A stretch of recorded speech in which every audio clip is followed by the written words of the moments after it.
Hi, everyone. Welcome to the Career Calling Summit. I am Jess Smith, and today we're speaking with Ken Mattsson. Welcome. Uh, Thank you very much for having me, Jess.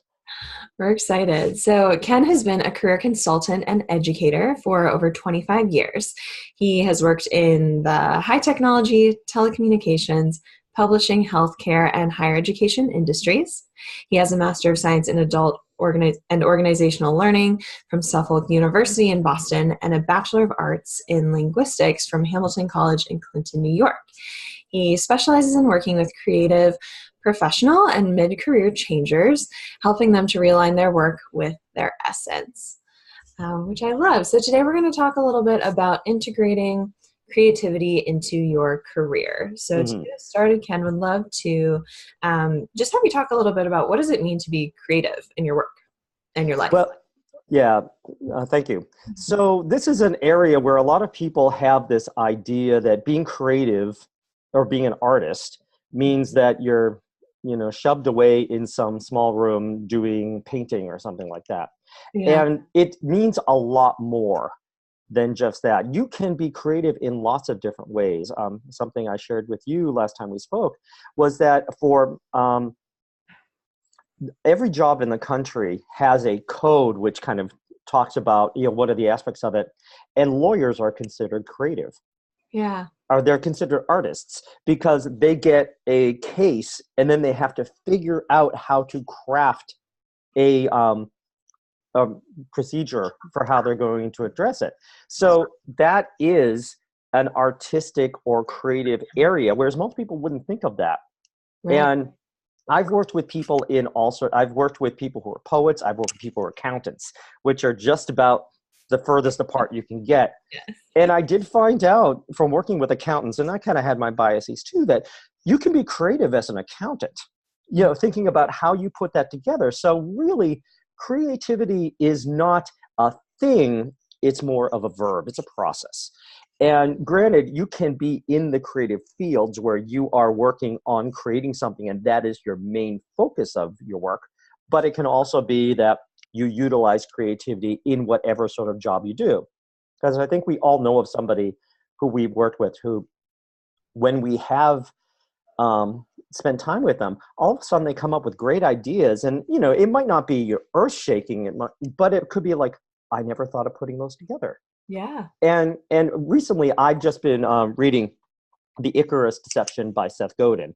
And one of the things that he says, I don't know if he quotes it, if this is his quote or if he's quoting somebody else, but he said that being an artist is connecting things in new ways. Oh, cool. So, yeah. So this is like, can you just kind of be able to look at something and go, what else can I do with it?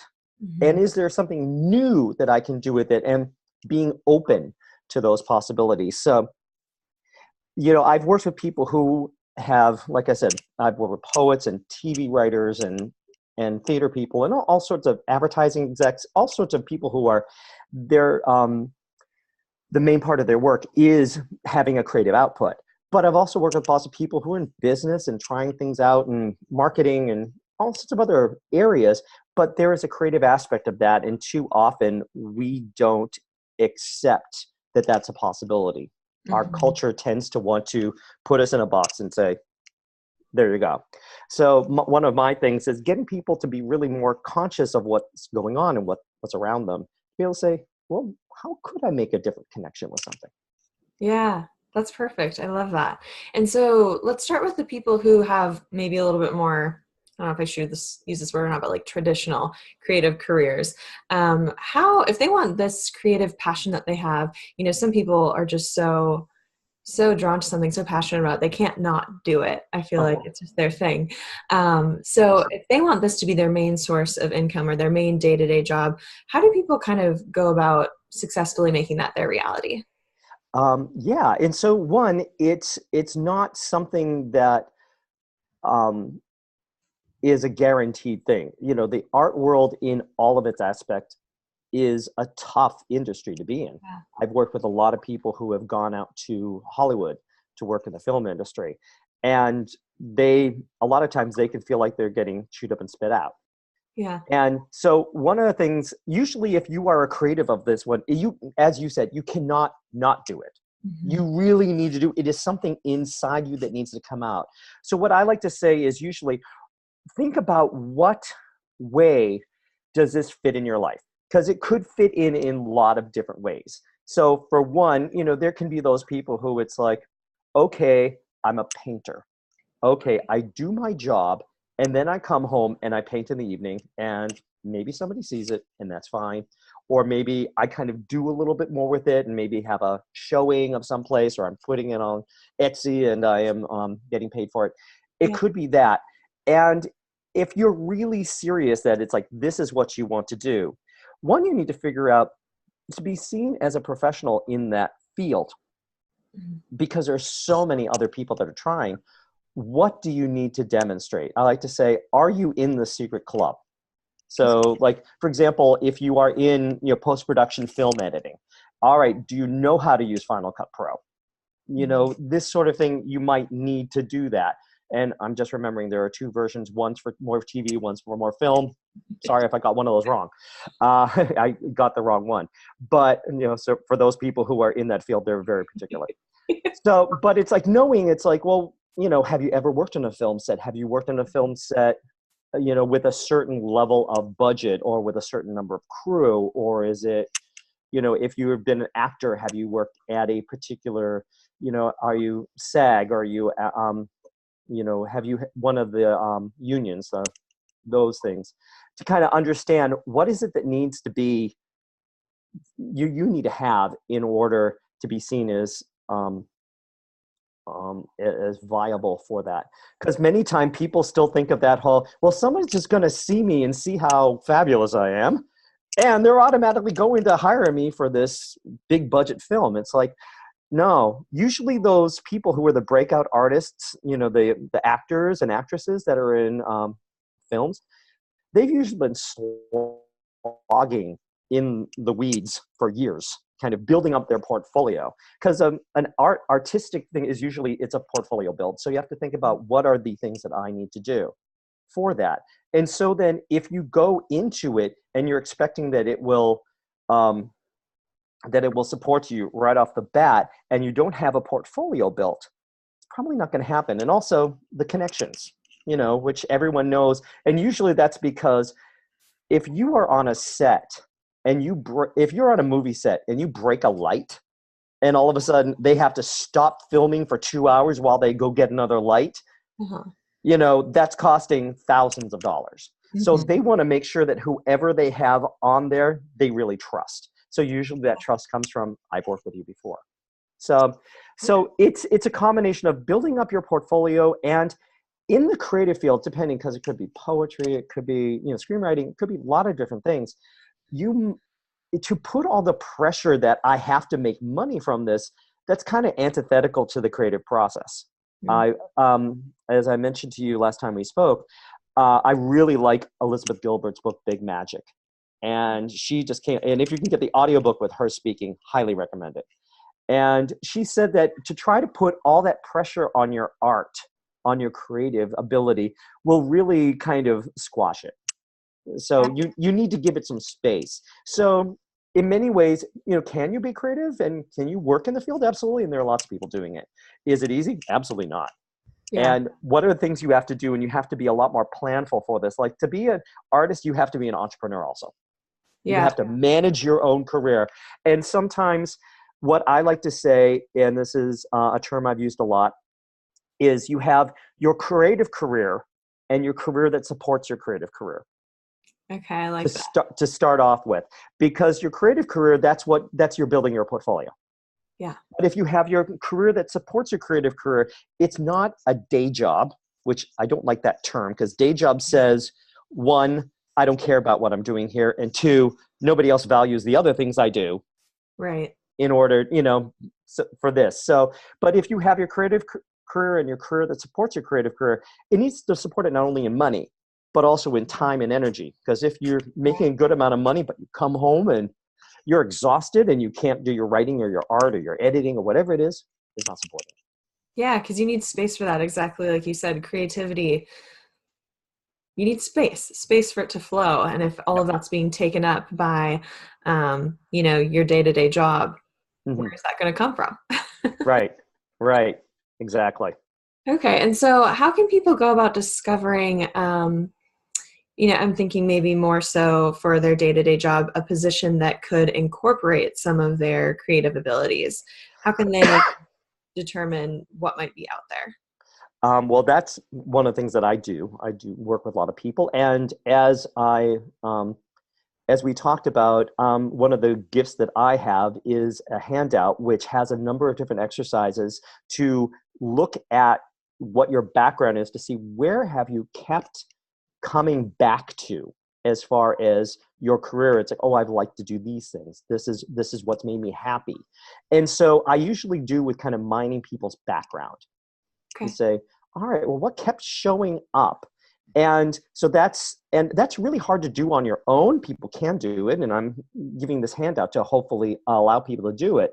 But usually, if you can have somebody else, either a professional like me or somebody who's a friend who kind of can listen to you, maybe not someone who knows you really well, but someone who knows you somewhat well, and kind of listen to these things and go, hey, this sounds, I keep hearing this. Okay. This seems to be important. And so, like, one of the things that I do whenever I meet a new client is we go through their resume, and not because I'm trying to edit it or change it or anything, but I'm like, oh, you were here. Why did you do that? What did you like about it? What did you not like about it? And what would you change? So it's not anything that's terribly out of the ordinary. It's not rocket science to say what you like, what you not like. But it's usually because I've worked with thousands of clients in the past, few decades. I can pick out some things that are very common.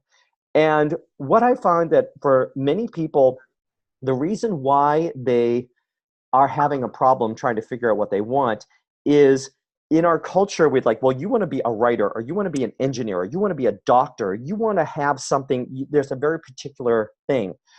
And what I found with a lot of my clients is they've come and they don't care what they do, but they want to make a particular impact. Like, it's like, I've had some people, it's like, I just want to help in children's education internationally, Okay. or I want to work in health issues, or I want to make people do this. So I don't care if I'm a project manager, I'm in sales, or I don't care my role. I care about the impact. So it's knowing that, and that's usually a big aha moment for people, because they're looking for the minutia of the position, and I'm like, no, look at the area you want to be in, and then look for where are the places within that you can actually contribute. Okay. Awesome. And so you're also certified in some personality assessments, which is something that I love in particular. So how can people use those to kind of help figure out where they can be taking their careers? Sure. And there are lots of assessments out there, and you can see it's like, which Harry Potter character are you, or what kind of sandwich are you, BuzzFeed videos. I've seen a lot of those. Yeah. And you can take them, and even the assessments like the Myers-Briggs Type Indicator, MBTI. I have a lot of people who come to me and said, well, I took it this one time and it told me this, and I took it this other time and it told me that. So, Mhm. like, yeah, well, maybe you didn't have your coffee that day. Maybe somebody, cut you off on the freeway as you were coming in. Maybe there's something that's kind of going on that you answered it differently. So it really doesn't matter, because we like to say that those are not tests, because tests say I got it right or wrong. Yeah. We call them assessments. It's like, where do you land? Yeah. So, and I've had people who take the assessment and they score in one, and then we talk it through, without the assessment. And I say, well, where do you think you are? And they score a different one. And then I say, oh, let's look at this. Okay, well, you scored this way, and then this one. And sometimes it's a third one. And any assessment that you have, it's like, okay, great, I'm an INFP, or I'm a REC is on the strong, whatever it might be, or choose your assessment. And it really doesn't matter what it is, unless it helps you figure out something about yourself and what action you can take. Cool. So I have definitely done a lot of assessments, and I've taken them all. And usually when I take them myself, I'm kind of like, oh yeah, I'm going to be that, Yeah. because I've taken so many and I know it. But what I tend to do is, a lot of times I can prove to someone through other means, oh, okay, this is important. And then it's like, okay, we take the assessment, and that will just confirm what we already knew. Yeah. So, Okay. but yeah, it's really good, but it's only good if it helps you make action plans. Yeah. Yeah. I'm thinking back to, so when I was in high school, because I definitely have a bit of a creative side myself, I loved English and I was really good at it, good at writing, and creative in that way. And so loved that in high school. And when I went to college, I went as an undecided major Hmm. and started to do some exploring. So I was like, oh, I should explore getting an English degree. And at the time, the career counselors there, I was 18, I didn't know any better. They were like, if you get No. an English degree, you can only be a teacher. And I was like, well, I don't want to be a teacher. So I completely threw that idea out the window, which was kind of unfortunate because then later, I got on this whole other path, and thinking back, I was like, wow, that actually would have been really cool. And so, just thinking about the personality assessments and like you said, like being aware of what are you good at? What do you keep coming back to is super, Right. super important. Yeah, like I used to work with a lot of actors, and particularly a lot of actors who studied acting, went and did the acting thing, and then they're like, I can't do this anymore. And they are of the impression that they can't do anything else. They have absolutely no skills. And that is not the case in the least bit. Like, salespeople love actors, Mm, absolutely love actors, because acting is all about understanding your audience, being able to set up a scene, being able to deliver information in a way that is compelling and really pulls on people. yeah, That's what acting is. That's what sales is. totally. And there are other things too, like your story. I had, when I just got out of high school, I took a test, and it said that I should be a hairdresser or a flight attendant. And I'm like, I don't want to be either of those. But if I look at, well, what do those things do? They help people improve their lives. Cool. And so it's like looking at the things underneath the Yes. actual titles. That's what Yeah. you need to do. And that's why working with someone like me or somebody else who can kind of not take it at face value. Yeah, that's really cool. And so for people who have maybe more of a creative side, but they're going to do like accounting or something like that, how can they start to just find ways to infuse that creativity into their day-to-day job? Okay, well, like I said at the beginning, creativity is really about looking at things and then being able to make connections in ways that other people haven't. Yeah. It's coming up with new connections. So if you're an accountant, it's like, just be mindful, be present, just kind of be able to look at things, what is actually here, and then kind of be open to stuff. Because right now in our world of social media and everything, we're just being pulled in so many different directions. So I really recommend slowing down. I know meditation has been really good for me, just because it's like physical training for Yeah. physical therapy for your brain, Yeah. because it just tends to go, the monkey mind thing, it just tends to go all Mhm. the time. And so it is just being present, being just like, what's here right now.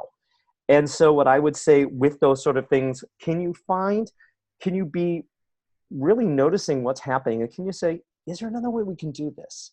Is there another, is there a problem that needs to be solved that nobody is addressing? Mhm. So it is that being curious part, Yeah. just saying, where else can we do things? Yeah, and I think that companies really appreciate that, or whatever type of role you might be in, whoever you're working for, really appreciate that diversity of thought being brought Yeah. to the table as well. Yeah. And it's really being able to do that is the difference between management and leadership. Hmm. Leadership is being able to see the forest for the trees, and, kind of coming up with different ideas. So if you can demonstrate that skill set, no matter what level you're at, people will notice, and people will go, I think you're someone who, you could do that in other places too. Yeah, definitely.